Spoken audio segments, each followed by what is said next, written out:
Hello, hello, hello. Welcome, welcome. Hey, Hello, Queendom. How are we, queens? we are good. Good, good, good. Queens and bosses. You know? What Yes. about you, Miss Nikita? How you doing? I am blessed and highly favored. Yes, And ma'am. Hallelujah. yes. Hallelujah. And Miss Damone, would you like to talk about your I want to talk briefly about about your uh-oh. Oh, Ooh. what's this? What's this government day? I mean, this is the second time. You just pulled my whole government out. Oh, you want to know why? Because I meant to say Damona Lisa and got caught up in my whole thing. Okay, you're right. See, you can't just let my government, You right. willy You right. nilly, You because right. then You people think right. they know me, and then they be like, they "Hey, don't know you. Demona, And they don't. You right. They don't You know right. you like that. You right. right? You so right. So the Mona Lisa, how you doing? You I'm good. good? How you Recovered from your show and your fundraiser last night? doing? No. Yeah. that was a doozy. We had a ball. We learned some stuff about COVID, about prep, safe sex. We Mhm. did some poems, we did some games, we did some house ball. We did a little bit of everything. Weren't you the only poet? No, Oh, I was the I main poet, literally okay. but I wasn't the only poet. Right. Who else graced our stage? Yogi Okay. Mhm. and Shy. All right, Shaw. Yes. I know they were Yes. Fantastic. well. Fantastic. And what about you, Butterfly? What you got new? Wait. There is nothing newer than your birthday. You just had a Oh, birthday. You had yes, a whole solar return. yes. Oh, My 8th year celebrating being 40. Yes, I did. 8th anniversary of 40. let's Yes. celebrate. Happy solar Yes. return. Yes, yes. Watching all your birthday posts and your birthday meals, which I know you enjoyed. Better than anything. Just you. I know. If you Love. don't know that butterfly like to eat, then you don't know butterfly. So that's Right, it. right. Yes, No but That just, plate will go on yes. no plate. Amen. Right. Just thankful that business is good. I keep doing stuff. Everything keeps falling into place. So things are good. that's Yeah. awesome. Wonderful. Yes. Awesome. Well, are we getting Are we close? ready? What do we do? Yes. We ready? I think we're ready. Are we Okay. ready? Well, we're gonna Okay. figure that out. All right. All right. Ladies and gentlemen, this evening, our feature poet is Mr. Lee Chapman. He's going to be giving you some of his words. I don't know if you follow him, if you already follow him on social media. He has been going in on his Instagram and social media presence. And we are just so very thankful to have him and know him. So please go ahead and bring on Mr. Lee. Hello, Mr. Hey, there we go. Lee. Hey, Yeah, I'm there he here is. in the flesh, virtually I'm loving the fresh. scholar look that you're giving me today. Yes. I've Very had the same scholarly. pair of glasses for like 5 years now, and I finally got some new ones, and I'm trying to give them Yeah. a test run before, we open up the world again, I suppose. Right. Because I seriously need a reentry program. I'm talking, right? Like it's not. So Yeah. welcome to the brainstorm. We are so excited to have you here this evening sharing your work. Would you like to say anything before you dive in, or would you just like to dive in? I'll go ahead and dive in, and then, we can talk about all that stuff later on once the discussion That's and everything starts flowing. Yeah, I'm cool with that. awesome. Well, go ahead and dive in, ladies and gentlemen. This is Mr. Lee Chapman on the brainstorm.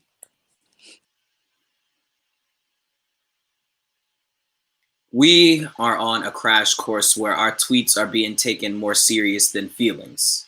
We're finding false virtues in hashtags, hoping that repetitive phrases will somehow resonate with personal beings, and Instagram has become our Bible. Believing we need to have a profile of good deeds instead of a story full of substance, and I blame Steve Jobs, formerly known as the serpent from the garden. He gave us the forbidden fruit.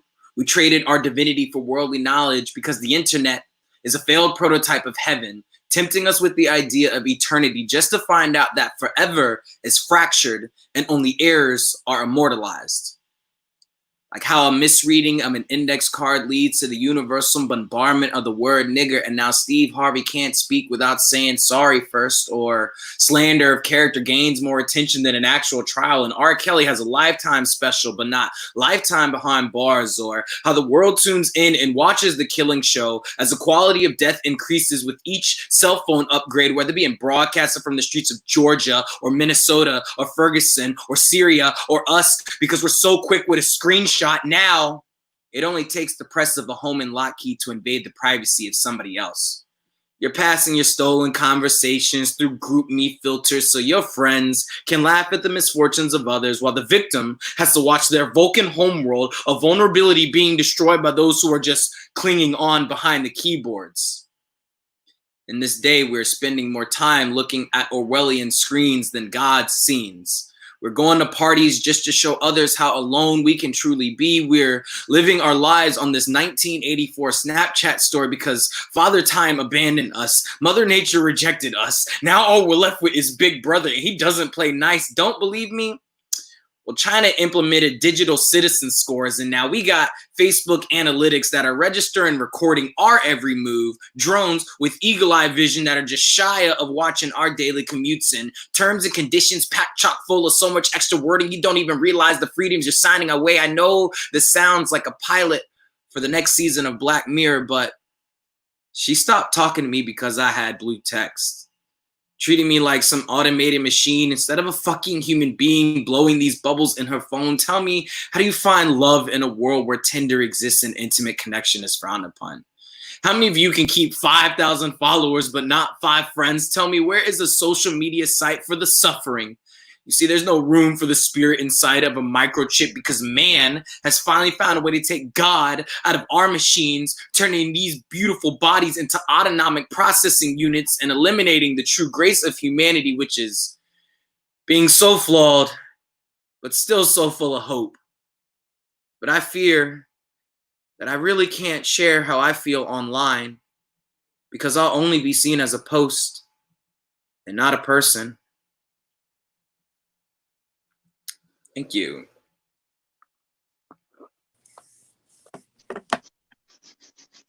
Yeah, you decided to just jump right in. That wasn't what I was supposed to do. Oh, my bad. No. Oh, okay. Oh no, that was exactly what you were supposed to come on here. Right. Just Good. like that. Good. Okay. Yeah. Good. I'm on track here. Just like that. The track has been laid and set. Now traveled upon. Like there were so many zingers that I couldn't even, like I was trying to go and give excerpts and I was like, I hold on, I gotta hear who? Oh yeah. By the time I was riding the wave when I'm like, I can't. So. Yes. And I want to say Angie keeps waving. So say hey to Angie. Thunderbunk. Burke. Hello, Angie. Okay. Hello, Angie. Yes. But I mean, there was just so much, and it was just right on time with everything that's happening in the social landscape.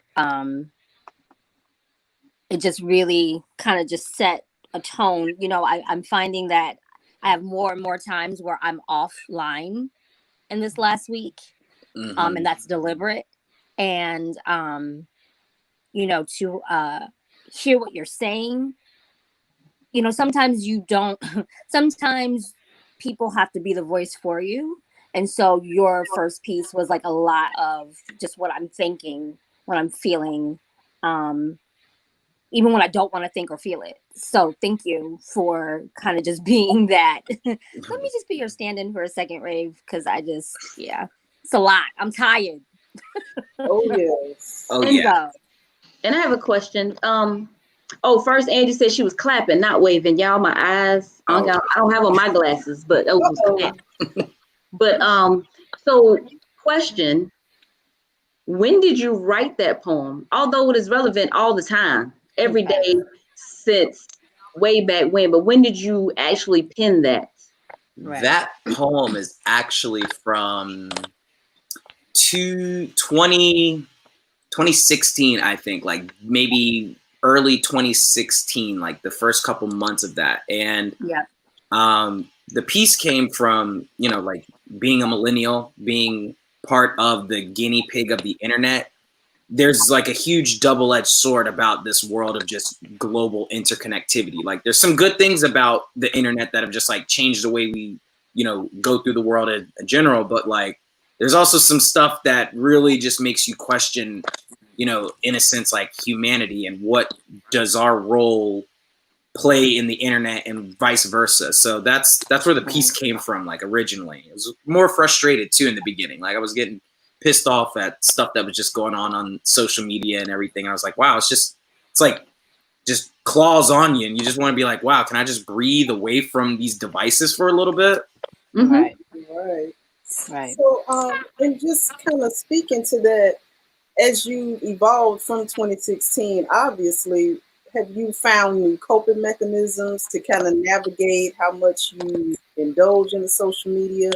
What healthy tips can you provide our viewers? Because I know, you know, we're on social media now, so you have to kind of filter out what's necessary, what's healthy, what's toxic. Yeah, definitely. One of the biggest things I do is for 3 months out of the year, usually from like November to maybe March, I take a hiatus from social media. So like it's just like a complete, like I might check it for business related stuff, but I don't go out there and I post. I don't go and like just scroll down timelines, because I think you just get so wrapped up in it that you don't even know what you're absorbing half the time, but you are still absorbing it somewhere. Like your subconscious is registering everything that you're looking at, whether you know it or not. Mhm. So taking a hiatus, you know, maybe 3 months is a long time for some people, but I don't know, it gives you a chance to really focus on other things too. And now in like today's current climate with everything going on in the news, like I've been trying to just distance myself from social media, especially because there's so much stuff on there now that's related to George Floyd and Ahmaud Arbery, and it's just in I think it's Breonna Taylor, maybe. Yes, it is. All that is like in a uncomfortable way. It's almost re-triggering. Like I can't get on it without seeing somewhere talking about it somewhere, and it's like I just wanted to see what you were up to today, and I can't do that without going through and sifting through all that. So it does, and it takes an effect on you. Oh, yeah, absolutely, I agree. Mm-hmm. And keeping my phone on mute too. Like I don't. That's another thing. Like I keep my phone on mute. D and Yep. D. Do not disturb. Beautiful feature. Yes. Oh, so great. So very quickly, I just want to ask before you go on to your next piece, was your book a result of your 3-month hiatus that you take, or were you able to write and still be engaged in the tools of society at the same time? Yeah. You know, I think actually I probably did start like a couple of the stories. I wrote the book over like a course of time. But one of the stories for sure I know I wrote during that hiatus period. And I think that's why I like taking it, is because once I've been seeped into like the interconnected world, once I take a step back, I have like this period of reflection. So I'm able to look at things from a different point of view. It's like, okay, well, I remember learning about this. What can I pick from that and then incorporate it into my own stories and work and stuff like that? So it's definitely your sabbatical. Yes. Ladies and gentlemen, I know we're going to get back and talk about actual titles of books and his works, but we're going to get into the next piece. If you are ready, are you ready? Yeah. Oh, and that poem was called Deus Ex Machina, which is this Latin word for God comes out of the machine. And it was his old theater term that in the amphitheater settings, that if there's ever a point where your heroes or your protagonists had no way out and something randomly like divine intervention, that's pretty much what it means. And yeah, I just thought it was a cool title, and I was like, that sounds really smart. So let's go with that. Yes. Before we slide out, ladies, Sabrina's watching and Annie Bell. Sabrina says, yes, breaks are necessary. So I just want to throw that out. Absolutely. Facts. Yes. Okay, we slide. All right. Slide. Okay, we'll be back. We'll be back.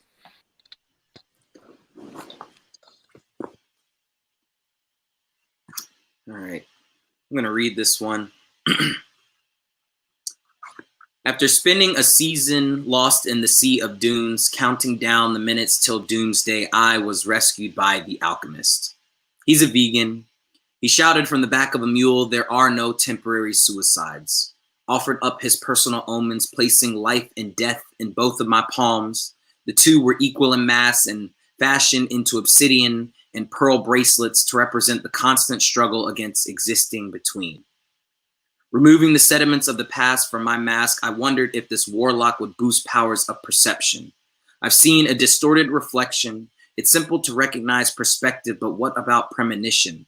The things we cannot see, for they haven't come to be.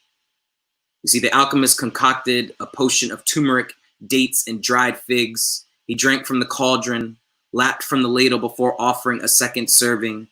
He said, when you lead with faith, make sure facts are watching your flank.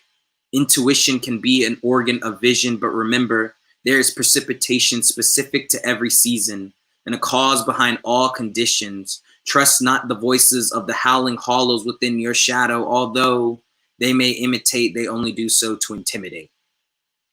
As I sit in the shack, I think about how I lost the path to my person. The last memory pictured pearls staring into doomed pupils, standing in front of a magic mirror with something obsidian and lifeless in my hand, sketching a message in the sand. This is only temporary. Which part? Life, death, or the pain? I heard suicide is a permanent scar. It's the crater where the asteroid crashed in a flash of passion and ash and eradicated all forms of biology. No shamans can resurrect the human soul from the astral realm. Nor can any scientist test the hypothesis that living only requires the cooperation of a web of bonded invisible chemicals. You see, I became lost when I couldn't remember who I was. After awakening from a dream where death was the ground, life was the edge of reason, and I was caught somewhere between free falling, wonder if limbo followed the same rules of physics. The alchemist rescued me because he knows prevention is the best medicine. He understands that there is little hope for recovery in hospice, which is why he welcomes all of his apprentices to a morning meal to prevent the feel of mourning, a breakfast of fruit, hope, honey, oat, and sunlight, water, and myrrh. He does not skip on the vitamins or the values, for they inspire the miracles he does with minerals, transmuting lead into gold or lost ones into guiding lights for those wandering the wilderness, because a human being is an elemental thing. It should be elementary how easy it is to see the pearl and obsidian are necessary. And although this dream may be temporary, when you're present in the moment, everything is permanent, including you. So stay here and prove that it's true. Mm-hmm. Mm-hmm. And what was the name of that piece, Ali? That piece was called Santiago's Hourglass. And that's funny because KP jumped literally before, like right when you were starting this poem. Oh, literally. yeah. That's dope. The title came from the book The Alchemist. If y'all have ever read it or heard about it, it's it's one of those defining books, and I think it's a good book. But the main character's name is Santiago in it, and I was like, oh, that's a cool title, and an hourglass. I don't know, time, Santiago, desert. It made sense to me in my head. Mm-hmm. Right. And as you were reading it, for some reason, I was thinking the title was The Alchemist because of what you were saying and how you were saying the things and how it went with the book, The Alchemist. Like, yeah, it was. I love your mind. Well, thank you. That's such a compliment. It is. It So, is. I have to ask because I've been intrigued by your work. Oh, and before I ask, Mike Williams says you're dope. He's on my watch party. Mm-hmm. What's up, Mike? What's up, Mike? Man, that's the guy right there. So for me, I've always been intrigued by your writing style, your performances. How long have you been writing, performing, and what was your initial entry into this art form? Okay. The first like thing that I can remember like vividly writing was probably high school, like some cheesy love poem. I think it was called like 17 is just a dream, but love is a real thing. Something like that. But I think I really started taking the pen a little bit more serious when I got in college at UNC, and I was on Tumblr, and I was going through like depression and anxiety, and I didn't know necessarily what it was or the feeling. So it started to come out in the words. And I wrote online, and I was a Tumblr poet for maybe about 3 years. And it wasn't until my senior year at UNC that I actually like took words from the page to the stage, and I joined the spoken word group on campus. And once I got like the bug of performing, it kind of manifested from that point, and continued to today. Performing is a little bit different in the pandemic, but it's a feeling to be able to take words that that were just up here, and then you put it on a page or on a pad, and then you put it to your voice, and it's a whole. And every step of the way is a little bit different too. Right. Wow, That's that nice. is amazing. And just to speak a little bit about, you spoke about going through depression and anxiety. I know for a lot of people, a lot of artists, the art is their healing and methodology. Was that your only healing method? Are you open to kind of sharing your process with that? Yeah, it's interesting. I think the art is a good way for me to look at myself and my feelings more objectively, as opposed to being really wrapped up in the emotional stuff. But when it comes to like mental health for me, I started going to therapy probably my sophomore to junior year of college. So I was like maybe 20, 21 after going through some anxiety episodes. And in the beginning, it was kind of like, I'm really not here for it. I'm just here because like my parents are telling me this. But after I found like a couple of good therapists to work with, I recognize that that is an aspect that allows me to grow in ways that my art can heal me, but it can't always heal all the parts of me. So trying to find different aspects to get the wholeness was the thing that I was looking for. And That's real. yeah. And this piece actually was kind of like inspired from, like, there's a line that says like there's no temporary suicides. I read that in another book, and it just got me thinking just about like my past and previous attempt almost 7 years ago, actually in this month of May. And it's just like being able to look back from years ago and say like, oh wow, like these are the things that sometimes you get lost through this journey on life. And sometimes you might be able to get yourself out, but sometimes you're going to need somebody else to, maybe an alchemist, maybe, what does that mean to be rescued by somebody in the midst of, your trials? And allowing it to happen, allowing yourself to be rescued, acknowledging it, and being able to say, I need the help. Exactly. Yes. Thank you so much for sharing that. Okay. I didn't cry too deeply, but I know a lot of people need to understand that it's okay to receive therapy. I do life coaching, Butterfly as a therapist. Of course, y'all know that.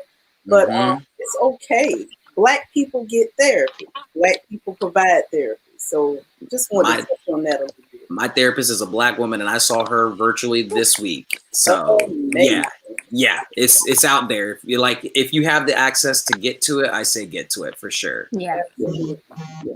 And I know you talk about it openly when you're performing. You always talk about it, so it's a good thing that you're an advocate for it as well. Not because I've been to a couple of your shows, and a lot of times you will talk about it openly and tell people about it, and it's a great thing to talk about mental health openly. That it is. Oh yeah. And even though May is almost over, and May is Mental Health Month and mental health awareness, mental health is something that you carry throughout the entire year. So we're really going to encourage you to continue to develop your mental health and continue functional relationships and with yourself, with others, that will help foster all of that. So Boss Brains is definitely a brand for the mental health. We could not be not about the mental health. So let's slide into this next piece. I'm sure there's going to be some more discussions that are going to happen after it. All right, see you soon. Slide it out.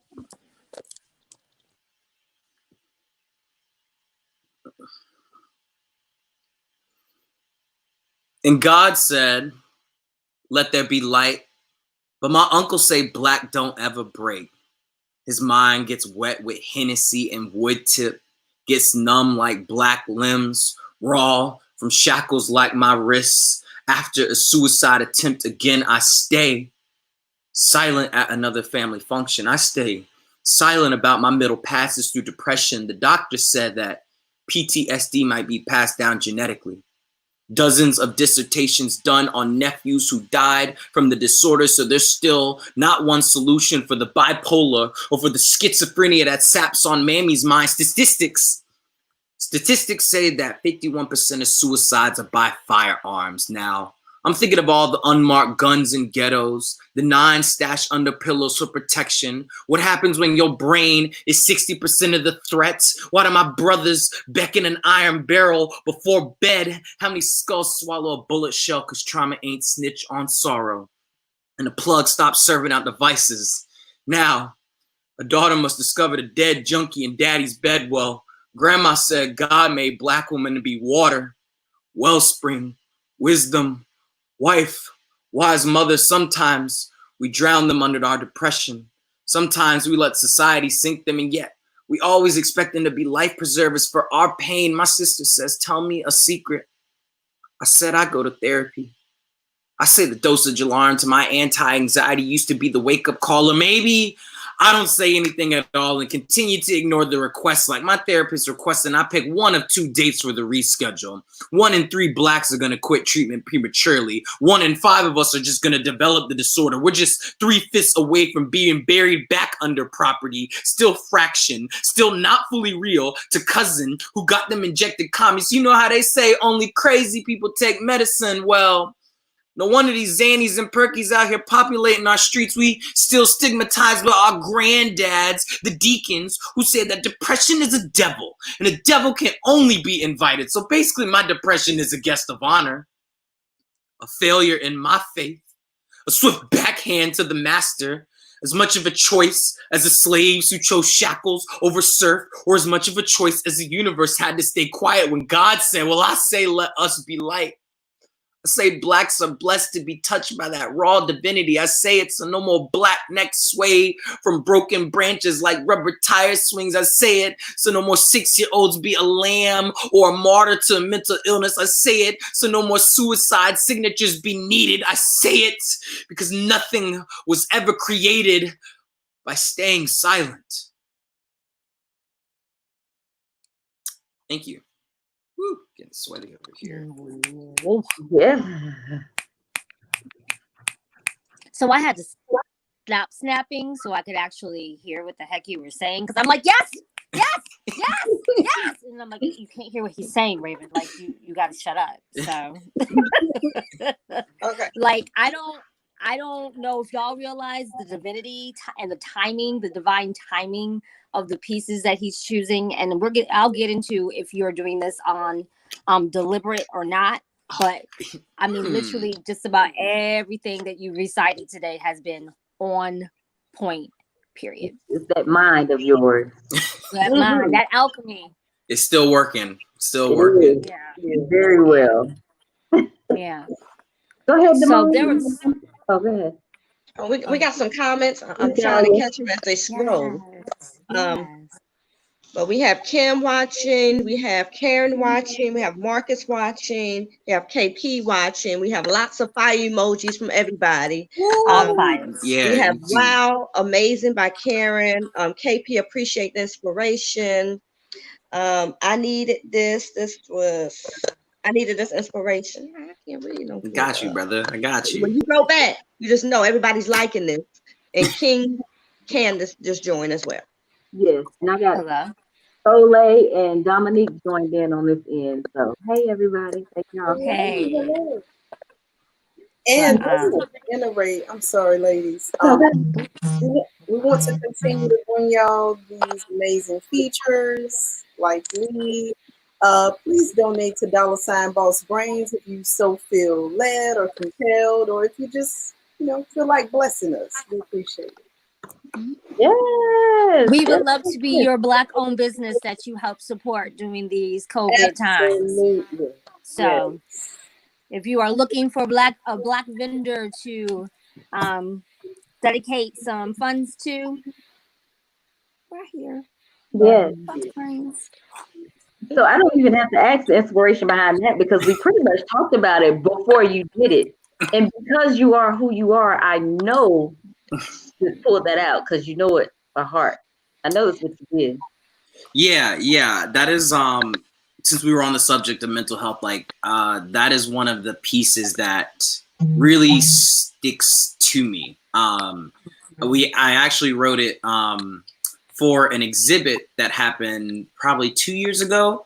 It was with the Black on Black project with Mike Williams, who was on there. So we had a discussion prior to the exhibit, and he was like, I want us to work on a piece together. And what are you thinking? And I was like, Blacks and mental health. Like, again, this is a subject that's near and dear to me, and thinking about like everything going on in just in the world currently, but also the stigmatizations that go on within our communities. Like, the piece is called Break the Silence.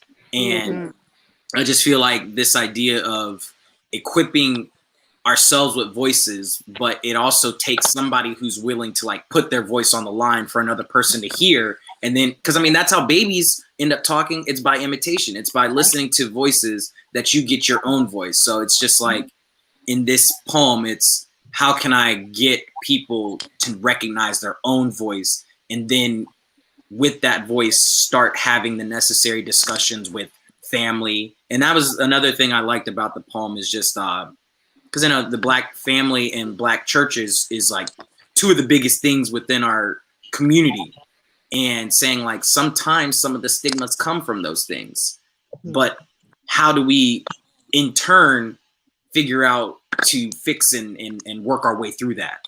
And I think there's ways to do it. And again, it starts by having conversations. Yes, you I love that you're open to having those conversations at any time, because you are a man of centuries. No matter how long you have been around, you are an old soul. You are very wise. I'm a Pisces, we know how this goes.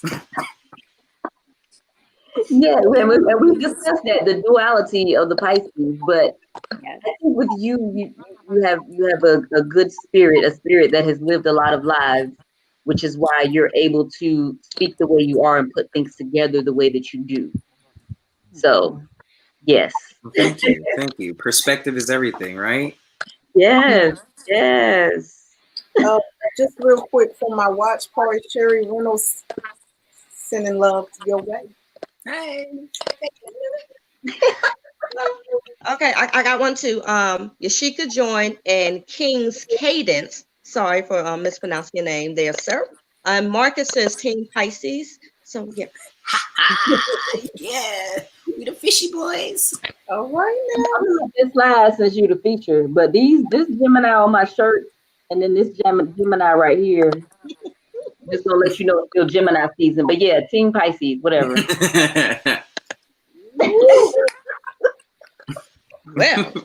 Well, there's that.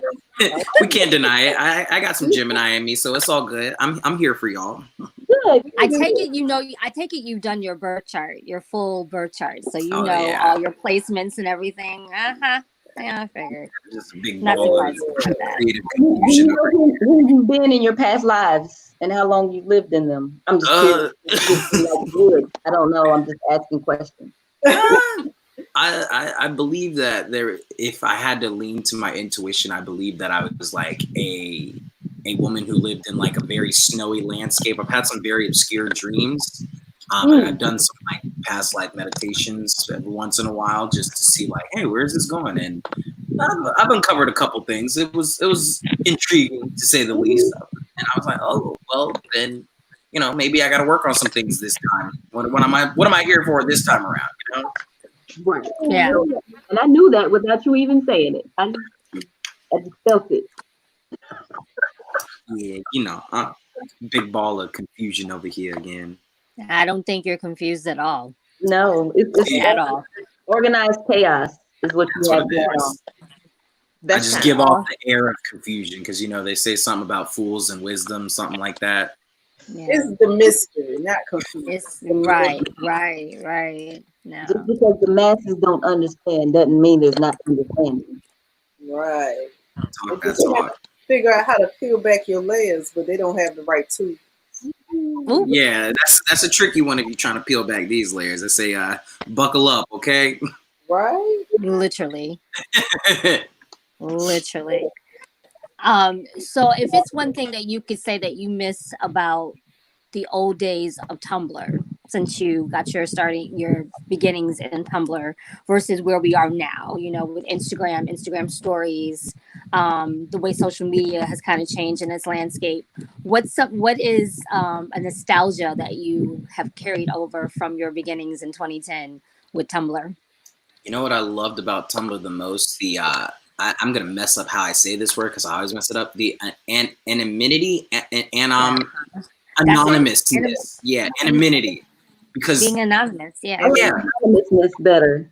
yeah, anonymousness. Everybody can say that word a lot easier. But that's the one thing I really liked about Tumblr was just that you could put work out there and it would just go into the ether of the internet, and like you don't know who would be able to pick up on it, and it could be found in like somebody's house in Brazil, and they'd be like, wow, I really rock with this person who's from North Carolina. And now it's like you have to have established said connections for that to work. And then I don't know, I'm kind of an isolated person, so it's kind of almost taxing on me at times to just have so much people always involved. And I feel like that's what some of the social media sites are about now. It's like a total immersion of your life. And sometimes I'm open to it. I'm like, yeah, come on in. I want to show you this. Like I'll go live or I'll put up stories about stuff. But then there's other times where it's like, I don't want to be known by the greater sphere because again, who I am online is not who I am in real life. Like that's not the case for anybody because you're able to edit and put together a persona for your online character. Okay. And, so on your page, because I follow your Instagram fairly much, and I definitely went through and did some research on you, before the show today, and I find that I'm actually more surprised about you telling me that you withdraw some. I'm not. I get it. I understand it, but I'm surprised because I feel like you give so much on that page, so that I'm kind of like, oh, really? There's things that you're holding back, okay? Because I feel like you do a really good job in being transparent. So maybe that's what it really is. Maybe it's just that when you do post, you're transparent about whatever it is that you're posting.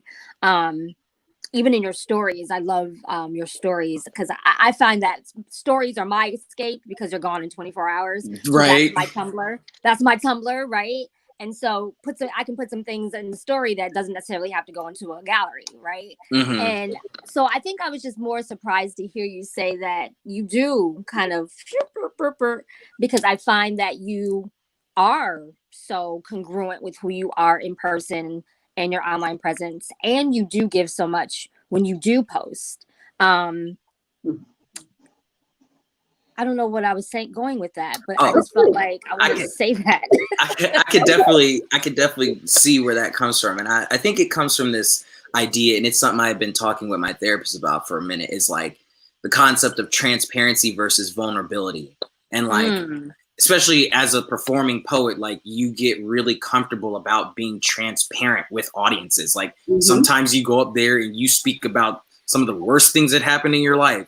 And then people latch onto that and they're like, oh my gosh, I relate. And you're like, yes, this is part of me, but there's still so much other parts that I'm not putting on the front lines for you guys. And yeah, so I can be very transparent, but when it comes to like vulnerable, I'm like, hello, turtle in the shell, all the way in. Like, this is there. Okay. That makes sense. Part of that of you comes in those conversations with you. That's why I say you have a great mind, because we've had some deep conversations, and I watch your stories every day. Like, you're part of my morning routine. I have like 3 people's of stories that I watch, and you are one of the 3 first thing in the morning. I'm like, okay, let me see, because you just, you know, you're I you. just do a bunch of stuff, but I'm like, hey, I think I live a pretty interesting life, as you know, even if it's at home. Yes. Yeah. I watch you every day. So Well, thank you. I'm gonna keep posting more and more then. I appreciate that, because that gets my morning started to see your face first thing in the morning. I'm gonna start posting selfies on it then. Okay. Yeah. Okay. No. But So Jennifer is watching, and I do not know how to pronounce his name, so I pronounce the middle name, which is Yusef. Says hello from Australia. So hey, See, there we go. Hello, mate. From down under. No, International. yes. So y'all remember that Boss Brains is international. We are international now. So not only do we now have trolls, but we now have international visibility. Yes. So we're thank doing you. things. Wisdom, I will say, I don't know if that's how you pronounce it, but I'm gonna go with that. And Okay, so Lee, go ahead. Oh, sorry. Ooh, I just want to throw some more comments out real quick. We Right. have Earl's watching, our KP rejoined, Juliet, Roosevelt, and Ariel. Hello. Hey, people. Hello, everyone. Yes. So I would like to know, because let's talk forensics now, right? So you are a published author now. Yes. But you didn't just write a poetry book, didn't you write? Don't you have like a screenplay? I don't want to sound ignorant, so I'm just gonna let you. Story book. Stories. Yes. There it is. Okay, so let's talk about your publications. Yes. So currently I have one book that is out, is self-published book called Flux and the Void. It is a collection of 5 short horror stories that I wrote. I've always been drawn to fear in like what role does that element play in people's lives, because fear is like such a very open aspect. Like, everybody experiences fear, just like love. Like, people think that love and hate are like the opposites, but it's actually fear and love if you really think about it, because hate is just another version of love mixed in with a little bit of fear. So it's like, well, if I can understand fear, then maybe I can get a grip on what love and stuff is like.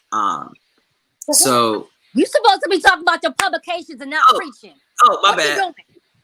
But yeah, so the book came out. I started selling it last June.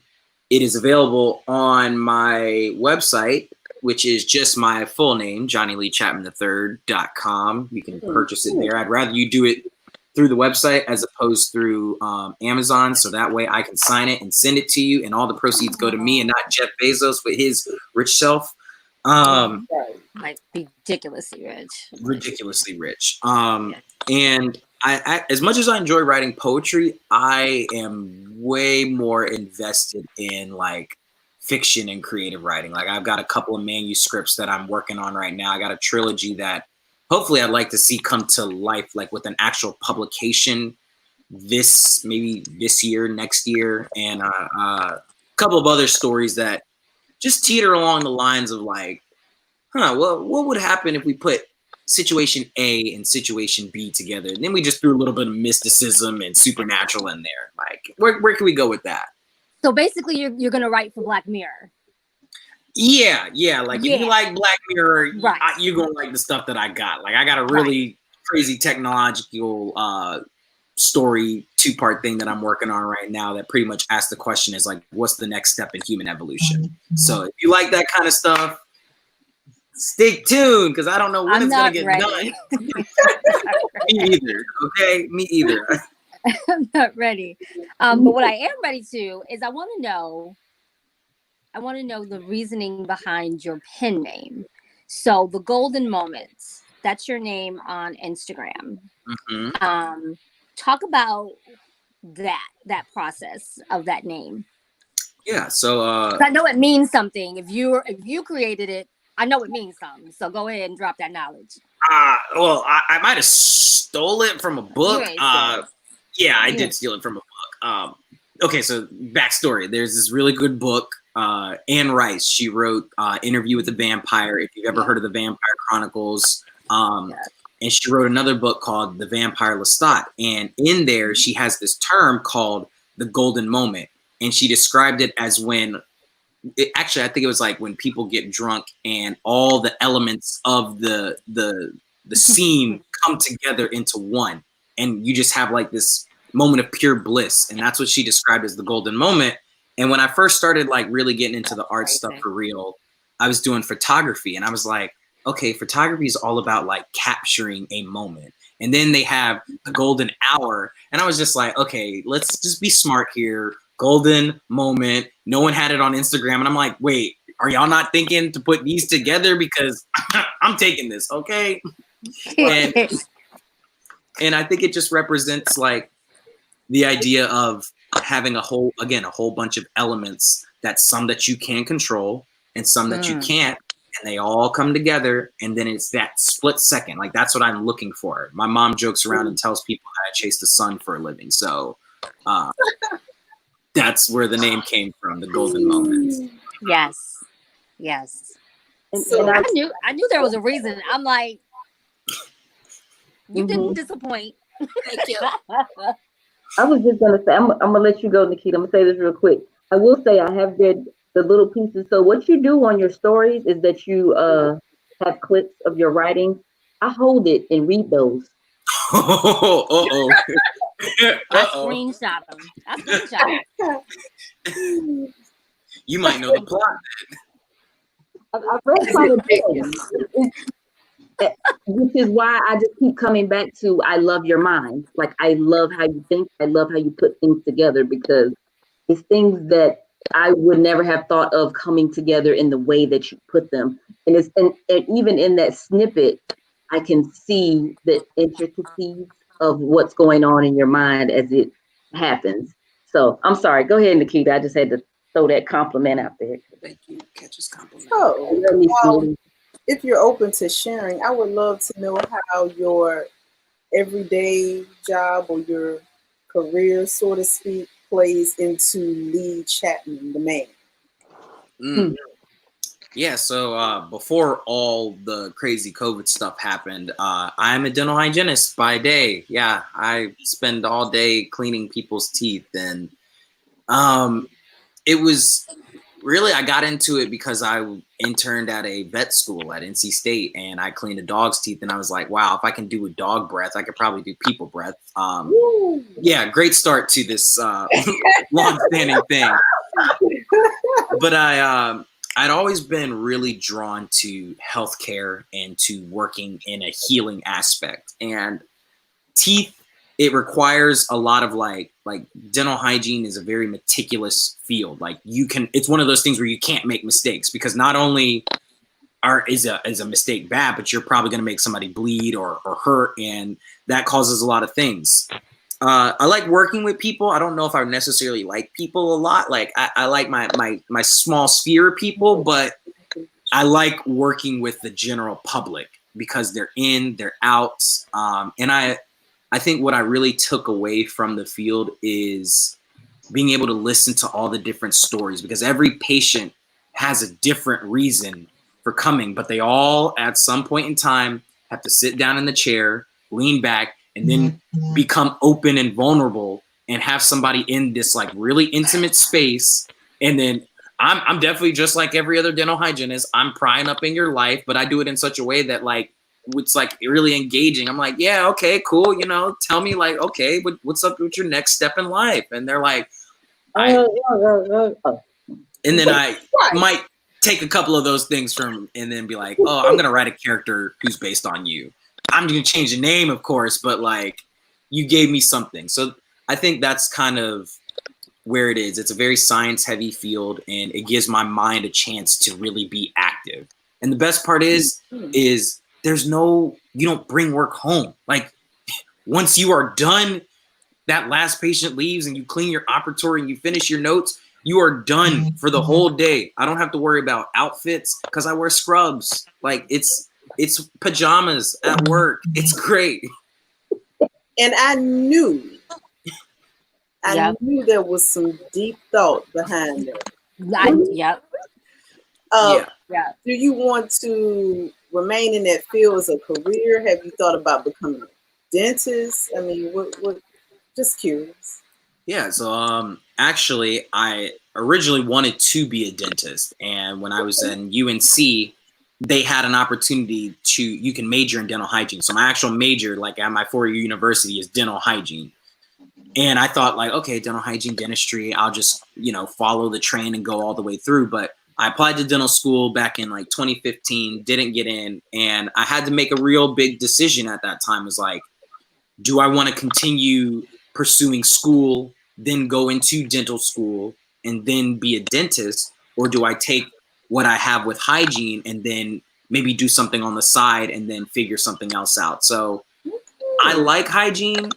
I enjoy it, but sometimes having to work in like private practices where you only see a certain type of patient is not as rewarding as when I'm able to go out and serve our community, because our community really doesn't have all the accessibility to dental care, and it's such a big part of our lives. But I would like to eventually transition out of it and really follow through with the creative stuff for a long period of time. Like teaching is next on my list of things to do. So finding a way to get in front of a classroom, because I've always worked in, like I was a YMCA counselor. I was an after-school teacher for a private school, and then I was an after-school counselor for the city of Raleigh, like one of the community centers. So I've loved being able to provide education, information, and equipment to not just the next generation, but anybody who's willing to listen. So to be able to do that with words is like, oh, that's it. That's cool. What else do I really need? Oh my goodness! Thank you for sharing that. That's amazing. Yes, that is, yes. And I could definitely see you doing all of that. And, traveling the world as you already do with poetry. I can see, or even just speaking in the words. I'm putting all of that on you. Speaker, poet, teacher, all of that. I can see you doing all of that. I will take that then. It's light work for you, Lee. Like traveling the world, doing what you do, being you. That's it. That's all I'm really here to do. I just want to say that I have your book, and it's from the opening. It drew me all the way, and I crawled up on the corner of the bed and put the blanket over. Like, let me just get up into this. And like, that's why I like your poetry. Loving the book. I'm not finished. I still got questions, but I'm gonna inbox you. That's okay. But that draws you in. Your poetry draws you in. Just sitting here talking to you, we like this. For real? Right. It's just your whole personality. It's just like inviting company. Right. Yes. And I'm gonna segue a little bit for Boss Brains. If y'all want to continue to see this, and so we can give love offerings to our poets, you can donate to us at $Boss Brains. And not only when the world opens up, but when we decide that we're ready to have people in our presence, because the world doesn't decide what we do. We can do this in person, and I'm pretty sure Mr. Chapman will be glad to come out and grace the stage in person. Yes, so we are coming up on our hour mark, and I just want to check in with our audience, our artists, and see if there was any one last little poetry material, anything that you wanted to share with us, or did you want to keep the discussion going? How y'all feeling? I mean, I got home, but how you feeling? Whatever you want to offer. Let's see. Whatever is on your mind, whether that be poetry, whether it be from your book, or whether off the top of the dome, however it comes, that's how I want it. I got I got another piece. I don't know. I figured let's All slide right. out. Yeah. Okay. We'll be out. Yeah. I knew. That's why. Yeah, it's not. I'm gonna try and get through it. I had it memorized at one point, but I don't know if I do. But like, if I struggle through, all y'all watching, just you got it. Right. Y'all know Right. how it We got goes. you. Look it up. We got you. All right. We'll be back.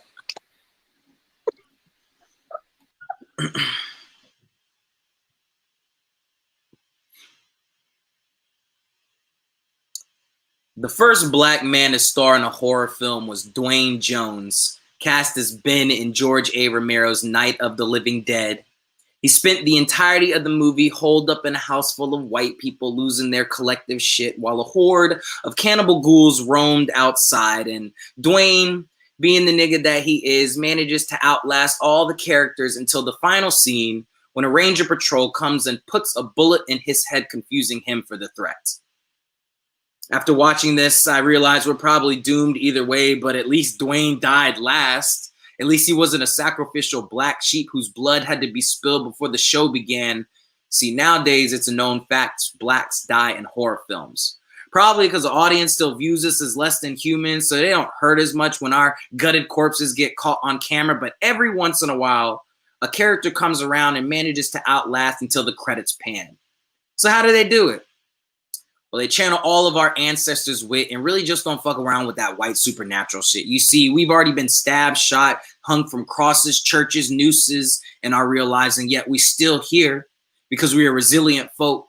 But I'm tired of cinemas not matching up to the conclusions because we all know our boys deserve more than 25 minutes of screen time, like Richard Lewis in Event Horizon, who spent the entirety of the movie out in space, and when he tried to save his crew, they almost killed him in the end.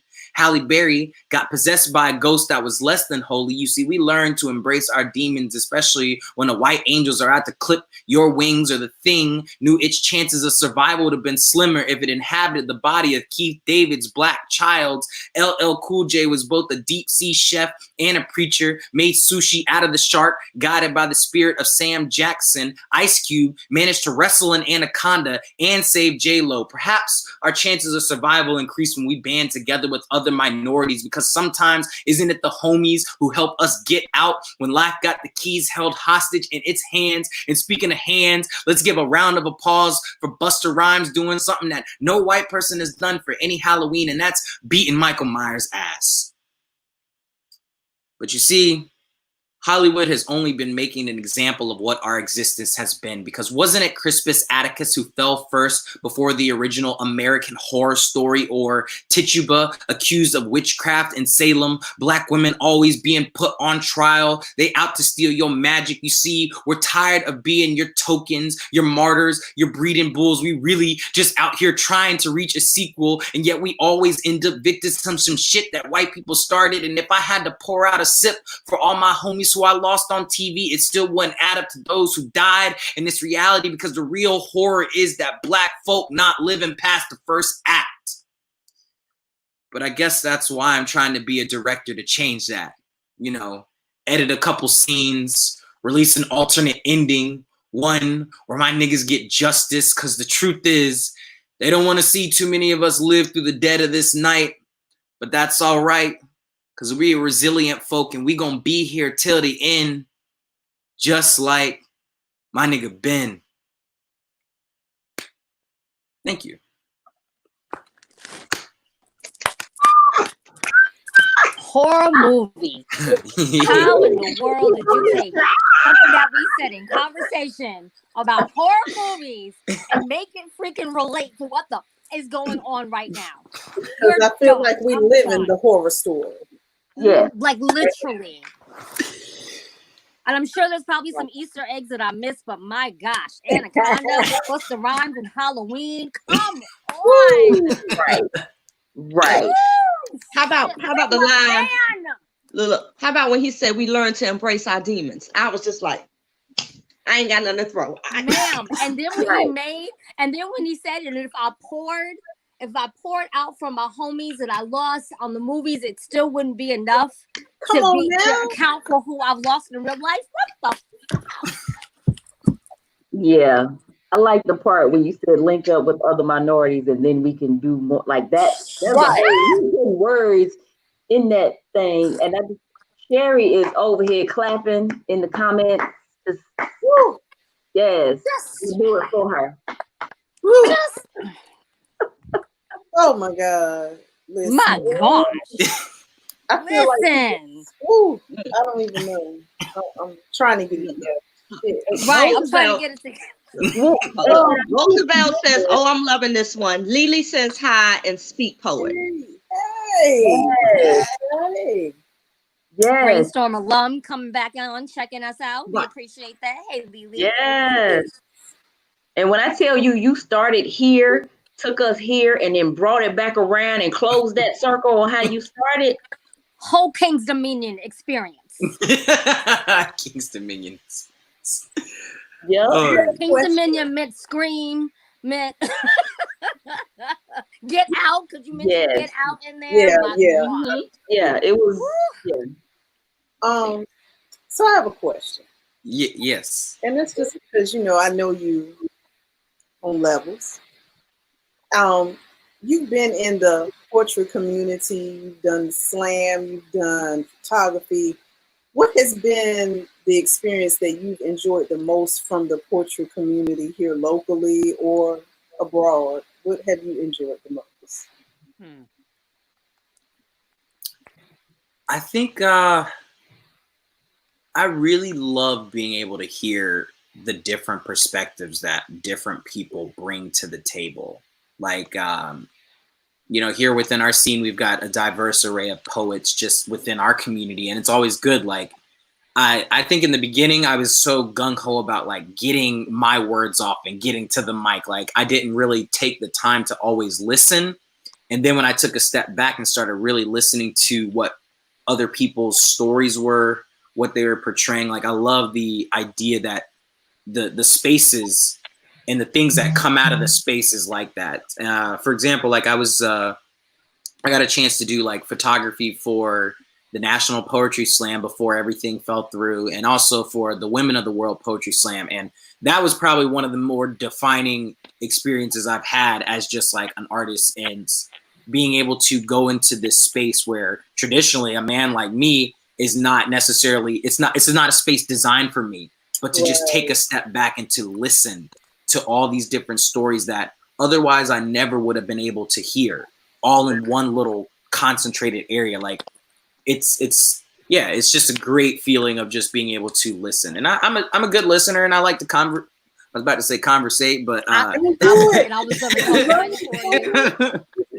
yeah, I like to converse with just different people. I think that's why I liked being a hygienist, is because I love hearing a different perspective of my own, because then doesn't that make you want to think a little bit differently about your own viewpoint on life? And I'm like, if I just get exposed to a bunch, then I can learn a whole lot more than just if I was in the straight and narrow path of my own and I just want to hear my voice on stage. Like, yeah, okay, I hear my voice enough when I talk to myself. So would you consider yourself introvert, extrovert, or ambivert? I think consistent wise, how I spend most of my time is more introvert. Like I'm more of, when I'm in my bubble, I feel good in my house. Like isolation and quarantine has been fantastic for me. Like I've been like, oh, we phase 2 already. Like, why are we here? I thought this was gonna go at least until October. Like, for some of us, it is gonna go to October. You feel me? Right. But I think there's a part of me also that just really enjoys, I'm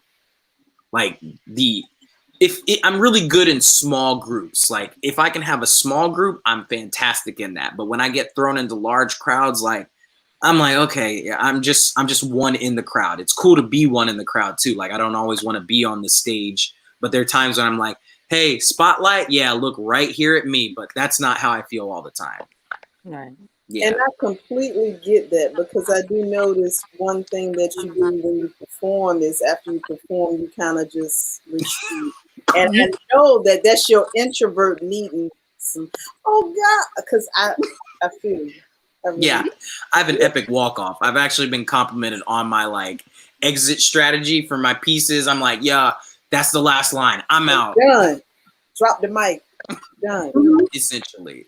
It might be gone for the rest of the night. You don't Like literally, there have literally been times, Yeah. literally been times that we have all been together and you've performed, and then it was like, oh, I'll see Lee later. No, you won't. You No. had to catch him while you can, because when he Yep. got that deuce, and the deuce can be a mental deuce, Right. meaning that he can just in his head be like, okay, Yeah, like you're lucky. I don't want to say you're lucky, but like you know you close to me if I tell you goodbye before I'm out. Like if I get you with a goodbye, you're like, okay, we close because I'm letting you know. But I'm the rest out. of the public, I'm like that meme where the dude throws up the deuces and just goes. and disappears. That's me. Literally the next second. That's me. Absolutely.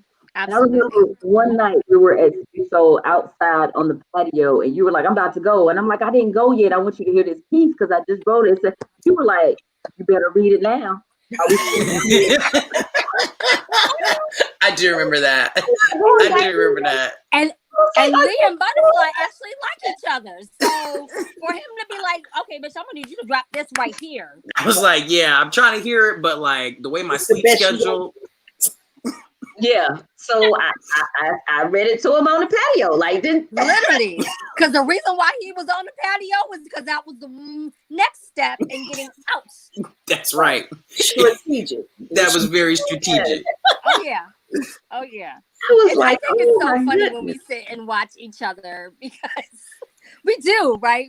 We all come into these places and we each have different personalities. So different. But depending on where we are, like you can literally watch and there's the flight pattern gone.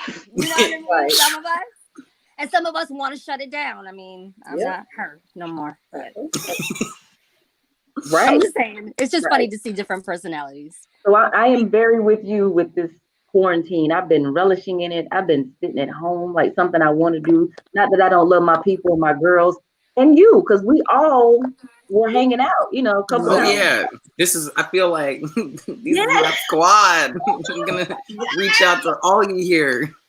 He's like, this is great. I can get 1, 2, 3, 4 and audience. Cool. Yes. And I'll see you in November. Right. Go And until just November. the love and the camaraderie and the everything that we have in real life is coming through on here. So we do miss you in person. Yeah. I know. Yeah. So it's been very nice having you on the brainstorm today because it's been a while. Well, thank you. I'm just glad to be here. And, you know, when I got the invite, I was like, absolutely. I will be doing nothing. So, like, sign me up. I'll be there. I will be doing nothing. Oh, yeah. We did this. Oh, yeah. Awesome. All right. Yes. I guess, is there any last words you would like to share with the audience? Yes, he needs to tell people how to find him, where to find him, and you can say last words. Yes. So for all the social blurbs and everything, for Instagram, it is The Golden Moments. It's all one word. You can follow me there. I post some funny stories and like intricate things. So if you like that kind of stuff, check that out. For art related stuff, you can follow me or check out the website. Again, it's just my full name, which is Johnny Lee Chapman III. And for the 3, it's 3 I's. So III.com. If you go there, you can purchase the book in a physical copy. I'll be able to send that to you. Or if you would like to sign up for my email listserv, because, you know, like that's really important to me so that I can give you updates about what's really going on in the art sphere. So you can check that out. And the book is also available on ebook version. So if you are like, hey, I would just like something more digital, especially in today's digital world, you can just Google Flux and the Void on Kindle, on iBooks. I don't know if it's iBooks or whatever it is, but any kind of book software, it should be available there for maybe $2. Physical copy is $16 plus the shipping. So that covers that. I'm trying to think if there's anything else for blurbs. I think those are, that's. About your website in the comment. as well. Oh, she beat me to it. I was just about to copy and paste. Oh, I did that when he said it the first time. Oh, okay. Yeah, so you're it's in the comments. And if y'all Perfect. get amnesia, because y'all be bugging in these COVID streets, you can follow him on Instagram, and it's linked in his bio. Mhm. Yes, it is. That So is there's no true. excuses. You can find us. That is Even very with us true. being introverted, we are foundable. Mm-hmm. Yes. Boundable. And Yeah. as always, $ boss brains, so we can keep bringing you these wonderful features. Thank you so much. Lee. Yes. Lee Chapman is worth knowing. Yeah. Yeah. You know, and last words though is just during this time, like, you know, there's a life is starting to go back to normal, but it's not really going to be the normal that we were used to. You know, it's a chance to reflect, it's a chance to relax, and it's also a chance to be innovative. I think, you know, this is there's a lot of feels in the air. There's a lot of things that are, you know, willing and wanting to be different. So don't be afraid of trying something new or investing in yourself in this time period, because we're never going to have a time like this again. You know, we might, and it's going to look different than what this time does look like. But and take care of yourself. You know, don't have to feel the pressure to constantly be creating, especially for our creative folk out there. Like, just because you have the ample time does not mean you have to go overexert yourself in these times. Like, you know, especially with everything else going on, and take your time. Take your time. Yeah.